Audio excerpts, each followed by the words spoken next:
Joining me right now on the phone is the presumptive Republican nominee, Donald Trump. Mr. Trump, great to have you on the program. Thanks so much for spending the time. Good morning. What do you want to communicate today about Hillary Clinton? Can you give us a sense of what your speech will be in a couple of hours? Well, basically how bad she is. I mean, she's done a terrible job. She's a known liar. You look at what she's said about email servers and her landings under fire. If you remember the famous landing under fire, and the under fire was young girls handing her flowers. I mean, she made it up. Frankly, Brian Williams resigned in disgrace for a lot less than that. And, she lies. She's a terrible liar, and she'd be a terrible president. It would be more of Barack Obama, probably worse, and she'd be a terrible president. Look, we know that the Clinton Foundation now has been hacked by Russian hackers. Are you going to be looking at the foundation and potential conflicts there? You know, Guy Benson, who's a Republican strategist, just basically said to us, I want to hear real specifics in terms of what Hillary Clinton did. Will that be included in the speech? Well, it will be. A little bit of that will be, but we're going to actually do something on the foundation later. A lot of things are coming to us about the foundation. When did this hacking take place, Maria? Well, we're just getting news this morning that this is Guccifer 2.0, that the foundation has been hacked along with the hacking that we know of into the DNC files, where they found all of this, talk about you in the Democratic National Committee files. So this is the second breach, apparently. Well, the foundation is really a disgusting situation. So many things were done for obvious reasons. If you look at countries that had problems and all of a sudden they don't have problems, and then you see large payments and large amounts of cash going into the foundation or being paid for speeches, and you look at these things, it's, frankly, it's disgusting. It's disgusting. Plus, they live like kings and queens in the foundation. They travel first class. I see, the way their transportation needs are very good. Look, the whole thing is a con, and frankly, the foundation's being looked at. The book Cash, if you looked at the book that he really wrote amazingly well, Schweitzer, it documents it pretty well. The mainstream media doesn't pick it up very well. They don't want to pick it up. They're defending her, and it's an incredible thing. I guess one of your competitors last night had a story that if I do something and she does something where they're both a little bit off, I get many, many times more negative publicity in the mainstream media than she does. I mean, they totally protect her. And frankly, if it's a Republican conservative, I've heard this for years, they are brutal. And certainly that's been happening in my case, and yet I'm virtually even in the polls, and I haven't spent any money, and she's spending a fortune. So that's a good sign. Well, we've had Peter Schweitzer on, and you're right. He definitely did connect a lot of dots in terms of the foundation.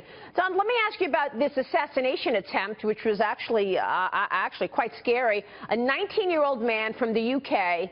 He overstayed his visa. He was arrested at your Las Vegas rally on Saturday. He said in court this week that he planned to kill you.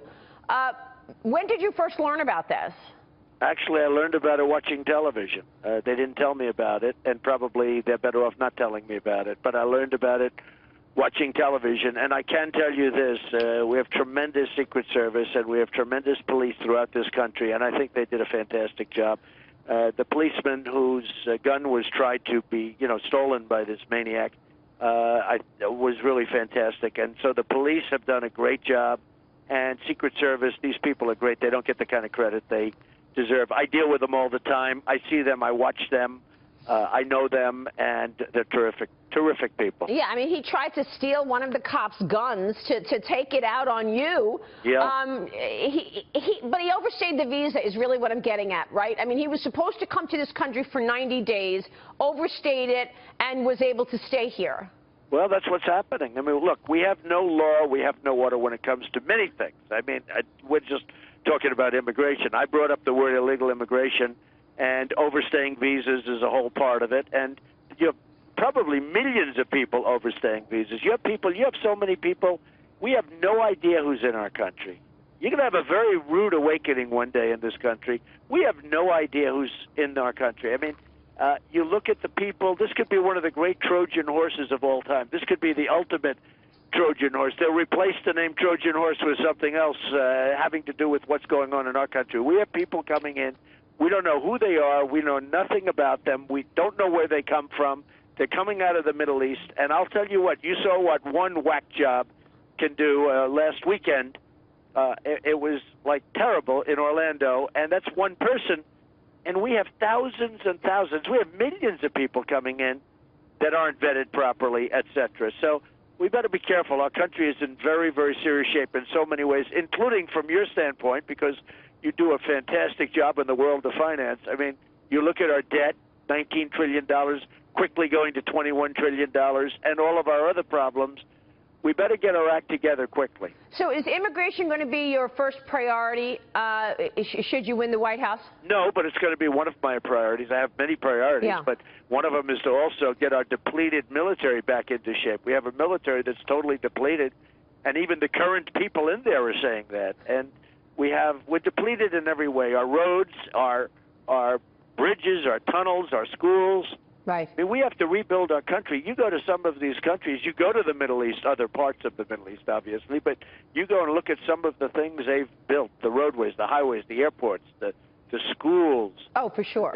It's incredible. We come home and we land at LaGuardia with the potholes. Right. And it's incredible. And then you've got your economic plan. A lot of people talking about your 15% corporate tax rate, which should be a positive for the economy.